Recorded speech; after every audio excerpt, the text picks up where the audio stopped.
Des marchés qui s'affolent. Et les bourses du monde entier qui dégringolent. Lehman Brothers, le fleuron des banques américaines qui met la clé sous la porte. Ma carrière s'achève dès le début. Les patrons des grandes banques et assurances françaises, convoqués en urgence à l'Élysée et fermement priés de rassurer. Il ne faut pas paniquer, il y a un pilote, il y a des pilotes dans l'avion.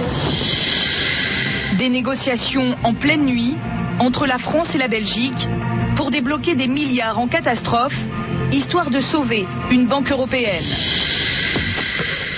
Depuis 15 jours, le système bancaire mondial vacille. Après les États-Unis, tous les continents sont touchés l'un après l'autre. Pourquoi la planète finance a-t-elle sombré aussi rapidement? Comment un simple crédit immobilier accordé à des ménages américains a-t-il provoqué un séisme dans le monde entier? Voici l'incroyable histoire du krach du siècle.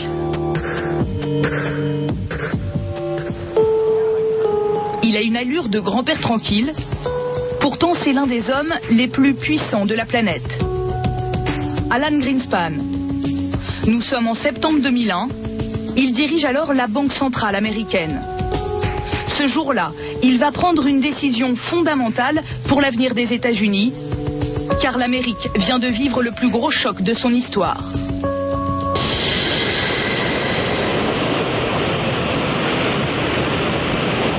« 11 septembre 2001. Les tours du World Trade Center s'effondrent et paralysent tout le pays. Dans la terre poussiéreuse de New York, l'économie est menacée. Il faut à tout prix redonner le moral aux ménages américains et relancer la consommation. Alan Greenspan va apporter la bouffée d'oxygène que tout le monde attend. La stabilité a besoin d'être restaurée dans l'économie américaine et partout dans le monde. Il annonce qu'il diminue les taux d'intérêt. Il permet ainsi aux banques de prêter de l'argent à un taux historiquement bas, à peine 1%. Imaginez qu'on ouvre aujourd'hui dans Paris des guichets où on vous donne globalement des liasses de billets pour aller les dépenser. C'est exactement ce qui se passe aux États-Unis. C'est-à-dire, vous n'avez pas les moyens d'emprunter, on vous prête quand même. Vous n'avez pas les moyens de consommer, on vous prête quand même. Vous n'avez pas les moyens de rembourser, on verra plus tard. Pour l'instant, il s'agit de sauver la patrie, il s'agit de sauver l'économie américaine. Voilà de l'argent à les consommer, montrer finalement que l'économie américaine a résisté au choc de septembre 2001. Et son plan fonctionne. Il va doper le marché de l'immobilier. Nous sommes en Californie. À l'époque, de nombreuses petites banques spécialisées dans l'immobilier se mettent à offrir un crédit très attractif, le subprime. Leur cible, des Américains au profil un peu particulier, de faibles revenus ou de mauvais payeurs. En clair, des clients à risque. Francisco Ramirez a pu ainsi s'acheter cette maison à 1h30 de San Francisco. Vous voyez, c'était très pratique à cause de l'école tout près, il y avait des parcs, enfin toute la zone est très très très agréable, ouais, très agréable, j'aime beaucoup. Voilà, thank you. Avec $3 000 de revenus pour 4 personnes, Francisco n'imaginait pas pouvoir un jour s'offrir cette maison de $350 000. Mais à ce moment-là, pour obtenir de l'argent, aucun problème. C'était de la folie. Il y avait des gens qui appelaient au téléphone en permanence. Ils appelaient, ils disaient « Allô monsieur, vous voulez de l'argent? Vous voulez un prêt? Mais ouais, pas de problème, vous allez avoir ça ou ça. » Il y en avait plein dans la boîte aux lettres. Séduit, ce père de famille signe un prêt en quelques heures. D'autant que le taux d'intérêt est imbattable, 1%. Mais en fait, ce n'est qu'une promotion. C'est écrit noir sur blanc. Le taux est variable. Il peut même grimper jusqu'à 8% et les remboursements mensuels avec. $1 500 par mois la première année, plus de 2 000 4 ans après. C'est risqué Mais si la famille Ramirez ne peut pas faire face à ses dettes, la banque a tout prévu. Elle saisira le bien et le revendra. Et comme le marché immobilier est en plein boom à cette époque aux États-Unis, la banque est sûre d'empocher un petit bénéfice au passage. Arturo Sanchez a fait ce pari pendant des années. Et il a gagné beaucoup d'argent, jusqu'à $20,000 par mois. Courtier en prêt, il a vendu des centaines de crédits à risque, ces fameux subprimes.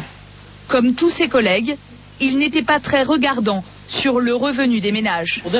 Ça, c'est un formulaire de souscription pour un prêt immobilier. Dans notre jargon, on appelait ça le formulaire 103. Un formulaire a priori comme ceux que l'on connaît en France. Nom, situation de famille, type de prêt. Mais pour le salaire, les clients pouvaient inscrire le montant de leur choix sans apporter la moindre preuve. Sans rien vérifier. C'est un prêt qui se fonde sur les déclarations des clients, donc on ne vérifie rien. Mais c'est pas un peu étrange de prêter de l'argent sans rien vérifier? Mais si, on vérifiait la fourchette de salaire selon les métiers. Mais en fait, on ne demandait aucun justificatif. Plus de 7 millions d'Américains vont ainsi contracter des prêts à risque. Mais les petites banques locales qui doivent les financer sont rapidement dépassées. Elles n'ont plus d'argent. La banque, au-delà d'un certain moment, son bilan ne lui permet plus de faire des opérations. Donc qu'est-ce qu'elle fait? Elle va chercher du financement ailleurs. Une des techniques, c'est de revendre ses crédits. Exemple avec un crédit de $100,000. Pour le revendre, la petite banque, qui n'a plus de cash, se tourne vers un organisme financier. Celui-ci rachète le prêt. Ce sera donc lui qui empochera désormais les intérêts. Par cette opération, le crédit immobilier devient ce qu'on appelle un titre. Et c'est ainsi que les fameux subprimes se retrouvent sur le marché financier. C'est là que tout va s'emballer. Pour gagner encore plus d'argent, la société financière décide de découper ce titre en milliers de petits morceaux pour les revendre à des investisseurs. Mais comme ce titre est risqué, la société le mélange avec d'autres valeurs plus sûres, comme des actions de grandes entreprises. Elle camoufle ainsi ses créances à risque dans un nouveau produit financier. Une des règles de base de la finance, c'est de dire, plus on diversifie, d'ailleurs c'est ce qu'on explique en investissement, ce qu'on explique même à des particuliers, on l'a dit, diversifiez votre portefeuille. C'est-à-dire, mettez toujours plusieurs choses différentes, comme ça, votre risque sera plus limité. Au bout du compte, ce prêt, eh bien, il s'est retrouvé découpé en plein de petits morceaux et il va se retrouver dans tout un tas de produits financiers qui vont contaminer finalement l'ensemble du marché financier. Car ce produit financier ne va pas rester cantonné aux États-Unis. Les banques d'affaires et les fonds d'investissement en achètent par milliers, en Europe, en Asie, en Amérique du Sud. En quelques années, il va faire le tour du monde. Tous sont en train d'investir. Si moi, investisseur, je n'y vais pas, mes rentabilités sont inférieures. Il y a une espèce d'effet boule de neige, moutonnier, de mimétisme. C'était tellement beau. L'ambiance, c'est de dire, si tu n'en fais pas, tu es un idiot. Voilà. C'est-à-dire que c'est le produit sur lequel c'est impossible de ne pas en acheter. C'est de la même chose. C'est une sorte de pression, comme on a eu la pression médiatique sur certains. C'est continuer à être dans son bureau avec un écran de téléviseur classique et pas avoir acheté un écran plat. Mais la valeur de ces produits financiers à risque ne tient que sur un pari fou, que le marché immobilier américain ne cesse jamais de grimper. Or, en 2006, ce qui devait arriver arrive. Les taux d'intérêt remontent. Résultat, les montants des remboursements pour les ménages qui ont souscrit un subprime s'envolent. Beaucoup ne peuvent plus payer leur retraite. Les banques commencent à saisir les maisons. Ce matin-là, ce shérif de Californie en est déjà à sa 3e saisie. C'est fermé devant. Essaye par derrière. Les 2 policiers doivent absolument inspecter la maison. L'un s'occupe du bas, l'autre du haut. La famille semble avoir plié bagage il y a plusieurs semaines. On vérifie qu'il n'y a personne dans la maison. On veut être sûr qu'il n'y a personne dans les placards ou quelqu'un qui essaierait de se cacher. Un homme les suit pas à pas, le représentant de la banque. Vous devez garder la maison 15 jours pour leur laisser le temps de vous contacter s'ils veulent récupérer leurs affaires. Si dans 15 jours vous n'avez pas de nouvelles, vous disposez de la maison. Tout est expliqué sur le papier qu'on vous a donné. 15 jours plus tard, la maison sera mise en vente, comme des milliers d'autres dans le pays. De la côte ouest à la côte est, les prix s'effondrent, ville après ville. Des panneaux à vendre fleurissent sur les pelouses. L'immobilier s'écroule, les maisons perdent de leur valeur.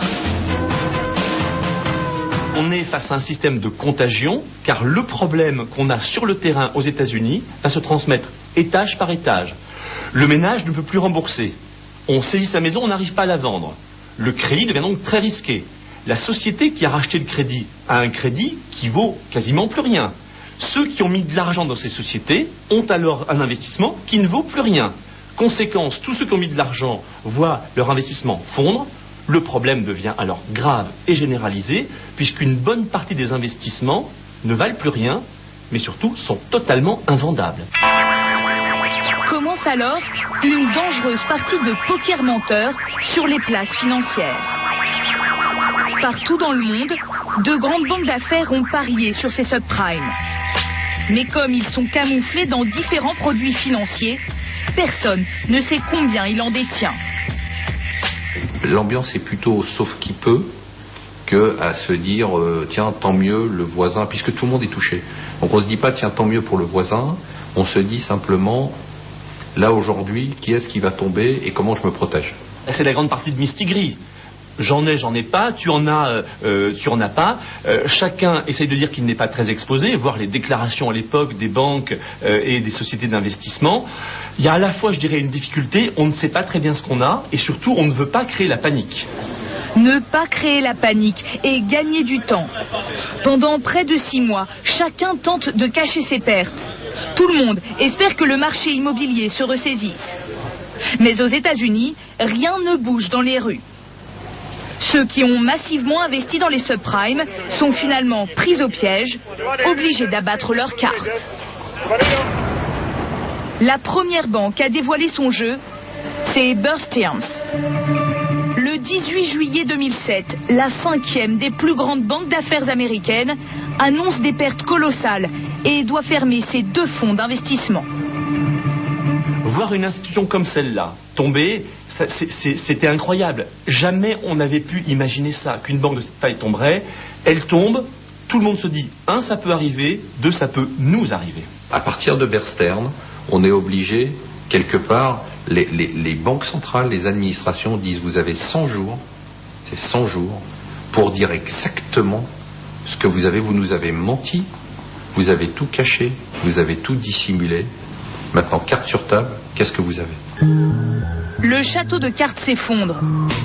De grands établissements financiers sont mis en difficulté.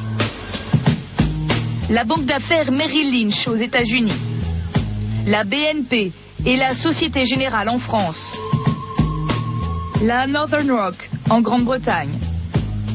La liste aurait pu s'arrêter là, mais elle va s'allonger, car certains vont profiter de la situation pour tenter de se faire beaucoup d'argent.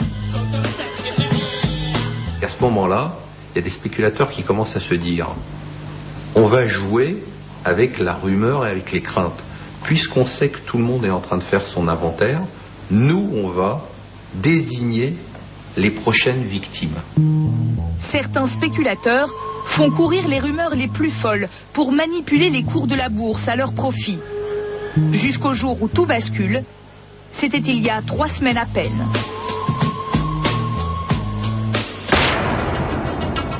« 14 septembre 2008, un dimanche a priori bien tranquille. Toutes les bourses de la planète sont fermées. De New York à Miami, les Américains sont loin de se douter de la nouvelle qui va leur tomber dessus. Un coup de tonnerre qui va secouer toute la planète finance. À la une du QG de 20h, la faillite d'une banque d'affaires aux États-Unis, Lehman Brothers, qui fait peur aux places financières mondiales. Lehman Brothers, une institution créée il y a 150 ans qui annonçait encore en 2006 4 milliards de dollars de bénéfices. Un géant de la finance entraîné à son tour dans la faillite. Quand la nouvelle tombe, je veux dire, je suis glacé. Je me dis à partir de là, c'est vraiment là, c'est la fin du monde. Personne n'avait imaginé que l'entreprise, comme Lehman, se trouverait à court d'argent. Qu'une PME se trouve à court d'argent, on arrive à l'imaginer. Qu'un mastodonte, un des grands de ce monde de la finance, puisse tomber, on l'avait absolument jamais imaginé. Lehman, on a l'impression qu'on n'est plus dans la crise, on est dans l'effondrement total du système. De New York à Tokyo, de Londres à Paris, partout où cette banque a des bureaux, on peut voir ces images incroyables de salariés quittant le siège de la banque, leur carton sous le bras. À Wall Street, c'est le choc. D'autant que le gouvernement américain ne lève pas le petit doigt et laisse la banque sombrer. Il faut faire un exemple. Il faut montrer qu'on sauve certains acteurs, mais qu'on ne sauve pas tout le monde. Parce que si on sauve tout le monde, on donne un blanc-seing au système financier et finalement on lui dit, allez-y, lâchez-vous, prenez des risques parce qu'on sera toujours là pour vous sauver. Un sentiment de peur envahit aussitôt les bourses du monde entier. La chute de Lehman Brothers agit comme un signal. Imaginez que vous boursicotez sur les marchés financiers. Vous avez investi dans beaucoup de banques. Vous voyez une banque faire faillite. Personne ne la sauve. Qu'est-ce que vous vous dites ? Vous vous dites, waouh, finalement c'est assez dangereux ce truc-là. Donc il vaudrait mieux que je vende les actions. Et c'est un petit peu ce qui s'est passé. Résultat, au lendemain de cette faillite, les actions bancaires plongent, entraînant les bourses mondiales dans leur sillage. La confiance dans la solidité des banques est en train de disparaître. Le doute saisissant les banques entre elles, on arrive à une situation où les banques ne se font plus confiance entre elles, les banques ne se prêtent plus d'argent et certaines qui ne trouvent pas d'argent font faillite. La liste des faillites s'allonge très vite. Il y a d'abord l'assureur américain AIG, puis les caisses d'épargne Washington Mutual. Ensuite, la crise touche le groupe belge Fortis, la banque anglaise Bradford & Bigley. Et enfin, la dernière de la liste à ce jour, la banque franco-belge Dexia. Tous ces établissements financiers sont soit rachetés par des banques concurrentes, soit nationalisés en quelques heures à peine.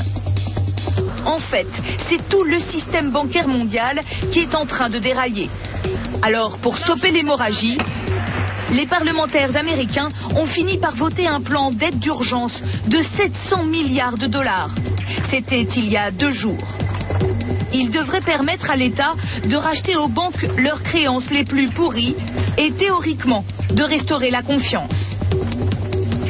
On va avoir des mesures qui sont des mesures, c'est même plus des mesures d'urgence, qui sont des mesures dramatiques qui sont prises, qui finalement vont sauver le système. Parce qu'aujourd'hui, ce qu'on peut dire quand même, et là je suis prêt à me mouiller là-dessus, c'est que le système est sauvé.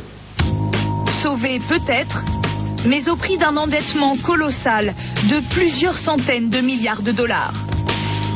Au final, celui qui va payer l'addition, ce sera donc le contribuable américain dans un premier temps, puis son homologue européen, si la crise prend la même ampleur chez nous.